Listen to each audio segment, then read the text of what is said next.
अस्सलाम वालेकुम दोस्तों, this is Safi with you.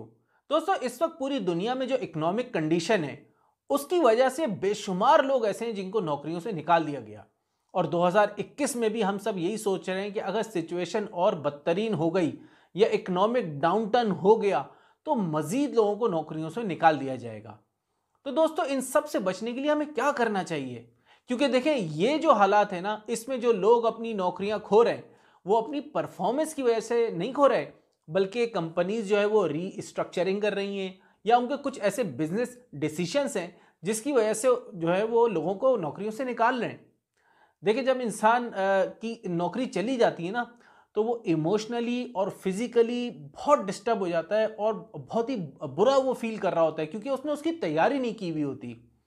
तो दोस्तों, आज की वीडियो में हम इस पे बात करेंगे कि किस तरीके से हमें पहले से खुद को प्रिपेयर करना चाहिए अगर अल्लाह ना करे ऐसे कोई हालात हम पर आ जाएं तो। क्योंकि जब भी आप किसी ऐसे हालात के बारे में बात करना चाहें तो सबसे पहले खुद को उस पोजीशन पर खड़ा करके सोचें कि मैं क्या करूंगा उस वक्त। तो जो चीज भी आप अपने लिए सोचेंगे वही चीज आप सबसे बेस्ट किसी को सजेस्ट कर सकते हैं। तो दोस्तों, इसके लिए मैंने मेरे सर्कल में जितने भी ऐसे लोग थे जिनकी नौकरी चली गई या उनके कारोबार में बहुत नुकसान हुआ, तो उनसे मैंने जो है वो बातचीत करी और उनसे जानने की कोशिश करी। और उसके अलावा जिन एचआर कंसल्टेंट्स वगैरह को मैं जानता था तो मैंने उनसे भी टिप्स ली।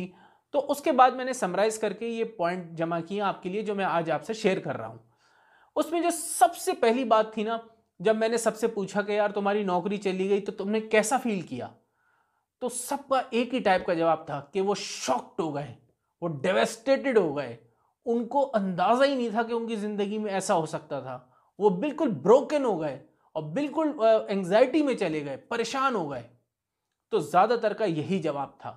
और जो एचआर कंसल्टेंट्स थे उन्होंने कहा कि आपको you have to manage your career, because क्योंकि आप इंचार्ज हैं अपनी जिंदगी के। अगर आप इंचार्ज हैं तो आपको ही मैनेज करनी है अपनी जिंदगी। तो उनके साथ जो डिस्कशन के बाद मैंने पॉइंट्स जमा किए वो आज मैं आपके साथ शेयर कर रहा हूं ताकि मुझे भी उससे फायदा हो सके और आपको भी फायदा हो सके। और इसको अगर आप शेयर करेंगे दूसरों के साथ तो अगर अल्लाह ना करे किसी के साथ ऐसा होता है या होने जा रहा है तो वो तो अल्लाह ही जानता है, तो उसको इससे फायदा उठाया जाएगा। तो प्लीज इसको लाजमी दूसरों के साथ शेयर करेगा ताकि वो भी इससे फायदा उठाएं। देखिए, जो उसमें सबसे पहला पॉइंट मैंने यहां लिखा है वो है कि आपकी जो अकॉम्प्लिशमेंट्स है ना उसको वीकली आपने ट्रैक करना है। आपकी जॉब पर, आपके काम में जो भी आपकी अकॉम्प्लिशमेंट्स हैं उसको लिखें वीकली कि ये मैं अकॉम्प्लिश कर रहा हूं, और उसको जमा करते जाएं और उसको रिव्यू करते जाएं। ये बहुत इंपॉर्टेंट है, इसका लिंक है दूसरे पॉइंट से। तो जो दूसरा पॉइंट था वो है आपको अप टू डेट रहना है। यानी कि होता क्या है, आपकी लिंक्डइन की प्रोफाइल है, आपका रेज्यूमी है, ये सब चीजें आपने अपडेट रखनी है। क्योंकि होता क्या है कि जब एकदम हमारी नौकरी जाती है तो उस वक्त हम एक पेनफुल प्रोसेस में होते हैं, और उस पेनफुल प्रोसेस में जब हमें एकदम याद आता है कि यार मुझे ये सब चीजें करनी है तो हम अच्छे से कर नहीं पाते और हमें चीजें याद भी नहीं आती।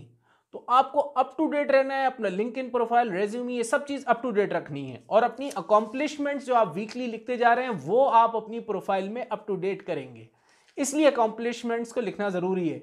ये इसमें मैं आपको बताऊं, मेरी पूरी एक 4-5 वीडियोस की इंटरव्यूज के हवाले से मैंने गाइडेंस दी थी, आप लोग चाहें तो वो भी देख सकते हैं। क्योंकि आपकी जो रेज्यूमे होती है उसमें अकॉम्प्लिशमेंट्स लिखना बहुत ज़रूरी होता है आजकल के ज़माने में, और उसका एक बहुत बड़ा किरदार होता है। इसमें जो तीसरा पॉइंट है वो मुझे सबसे इंपॉर्टेंट लगा, वो है रिफ्रेश योर नेटवर्क। देखें, रिसर्च के मुताबिक 70% से ज़्यादा लोगों को जब दूसरी नौकरी मिलती है, नौकरी चली जाने के बाद, तो वो नेटवर्किंग से मिलती है। इसका मतलब ही ये होता है कि अपने रिलेशनशिप्स को अच्छा रखें।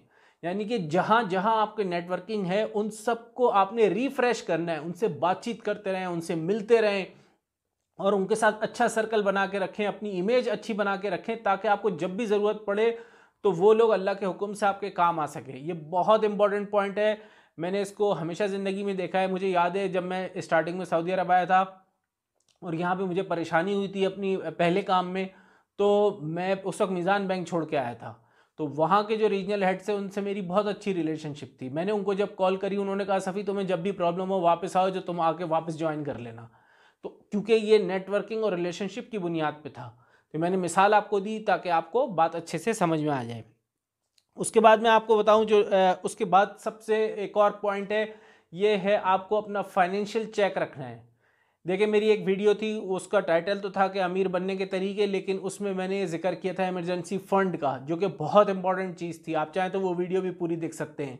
आपको पता होना चाहिए मेरे पास पैसा कहाँ से आ रहा है, कैसे आ रहा है और वो कब तक चलेगा। एक इमरजेंसी फंड 6 महीने तक का आपके पास रिकवरी होनी चाहिए।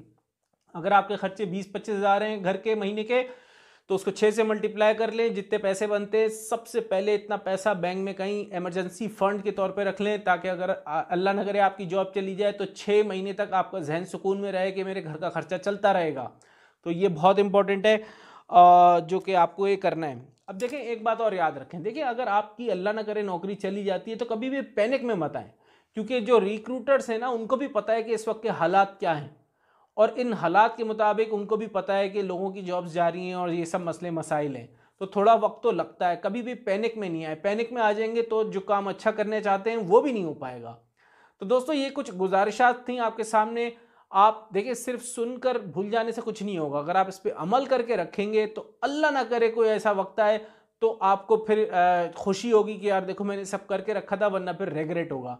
मेरी तो दुआ है कि अल्लाह करे हम सब की जो है वो रिस्क चलती रहे और अल्लाह पाक हम सब की रिस्क में बरकत अता फरमाए। आपका दोस्त सफ़ीउल्लाह, अस्सलाम वालेकुम।